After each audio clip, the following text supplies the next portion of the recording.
지금부터 문화재보존과학과, 즉 기술과학대학의 마지막 학과인 문화재보존과학과를 설명해드리도록 하겠습니다. 저는 진행을 맡은 내일국이 문화재보존과학과 최규리입니다. 우선 학과에 대해서 알아보기 전에 문화재보존과학이 무엇인지에 대해서 알아야겠죠. 문화재청에서 제공한 문화재보존과를 위한 윤리지침에서 가지고 와봤는데요.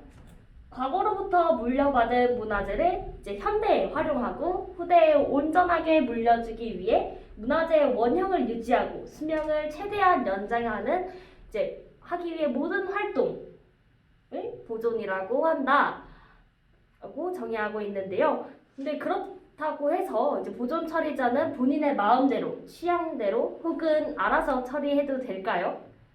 보존 처리자는 과거를 보호하면서도 지금의 흔적까지도 온전하게 후대에게 물려주는 전달자임에도 불구하고 이런 자기의 취향을 담아서는 안 되겠죠. 이를 보호하고자 국가는 문화재 보호법을 통해 과거의 문화 혹은 삶의 흔적을 보호하고 후대까지 지켜질 수 있도록 법을 제정했는데요. 바로 문화재 보호법입니다. 문화재보호법은 보존과 활용까지 문화재를 보존하기 위해서 여러 가지 방안을 제시하고 있는데요.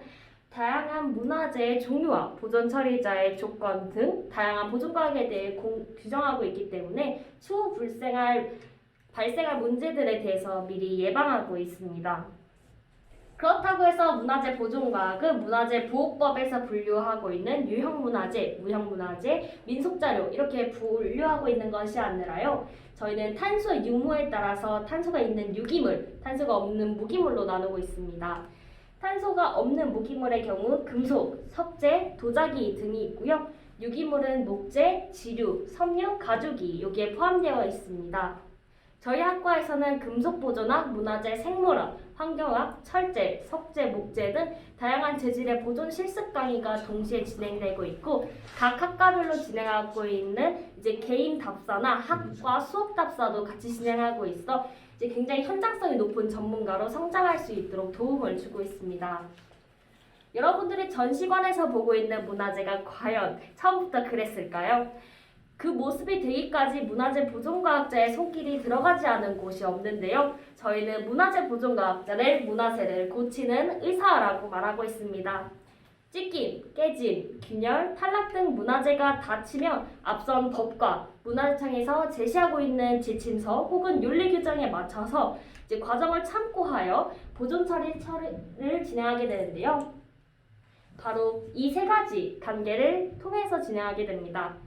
진단하는 거는 여러분들이 청진을 받는 것처럼 여러 가지 기기를 가지고 문화재를 분석하고 어떤 성질을 갖는지 문헌 조사를 통해서 진단하는 방법을 하고 있고요.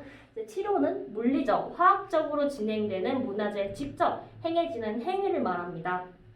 예방은 전시나 야외 환경에서 훼손이 덜 발생할 수 있도록 훼손이 조금 진행되지 않도록 유보시켜주는 역할을 하는 예방이 여기에 해당이 되는데요. 처리에 사용되는 물질들을 개발하거나 환경을 조성하거나 그리고 과거에 사용되었던 것들을 그런 기술들을 복원하기도 하는 과정을 예방 과정에도 속하게 됩니다. 문화재를 처리할 때는 큰 틀을 지정하고 있는 문화재법과 더불어 문화재 보존 처리자를 위한 윤리지침을 주면서 윤리를 준수하면서 처리를 진행할 수 있도록 하는데요. 이 윤리지침은 여러분들 의대에서 선사한다는 히포크라테스 선서문과 비슷한 역할을 한다고 보시면 될 것 같아요. 문화재를 고치는 의사는 문화재 보존과를 위한 윤리지침을 통해서 윤리 준칙을 주추해서 진행하고 있습니다. 문화재 보존 처리자가 가져야 할 마음가짐에 관한 기본서라 고등학생 여러분도 같이 읽어보실 수 있는 것인데요. 문화재 처리 보존 방법과 윤리를 바탕으로 한 이런 실습 강의들을 토대로 본교를 졸업하게 되면 박물관과 연구소, 미술관 등 보존 처리 전문가가 되거나 문화재 수리 기술자가 되어서 국보에 대한 처리가 가능하기도 합니다. 그 외에 매장 문화재를 전문적으로 처리할 수 있는 연구원이 되기도 하는데요. 사실 실질적으로 대학원을 진학하게 되어 본교 혹은 타 대학의 대학원에서 심화된 학업을 진행하는 것이 많습니다. 보존과학과에서 주로 하고 있는 대표적인 수업들은 이제 이런 과정을 통해서 진행을 하고 있는데요. 처리전 조사에서는 문화재를 처리하기 전에 어떤 재질로 구성되었는지, 어떻게 제작되었는지 등에 대한 문화재 자체 조사를 진행하거나 문화재에 대한 문헌적 조사를 진행하게 되고요. 이후엔 처리전 조사를 내용을 바탕으로 처리 과정을 설계하게 됩니다. 상태를 확인하고 추가적인 손상이 있는지, 손상이 발생하지 않도록 해야 하는지, 향후 수정이 가능하도록 가능성 있는 재료를 사용하는지 등등을 모두 다 고려해서 이제 처리 방법을 설계하게 되는데요. 문화재청에서 제공한 지침서에는 보이는 과정으로 처리하도록 제공하고 있기 때문에 본 학과에서 처리 실습은 다음과 같은 과정으로 이루어지게 됩니다. 이물질을 제거하는 세척 과정에서는 건식과 습식을 진행하고요. 깨진 부분이나 떨어져 나간 부분을 접합하고 여러 현대 재료를 이용해 복원하기도 하고요. 복원할 때에는 저희가 1m 내외에서는 티가 나면 안 되고 30cm 내에서는 티가 나도록 진행을 하고 있고요. 이제 이후에 보존 처리가 잘 되었는지, 환경이 잘 조성되었는지에 대한 상태 조사도 이후에 추가적으로 진행하게 됩니다.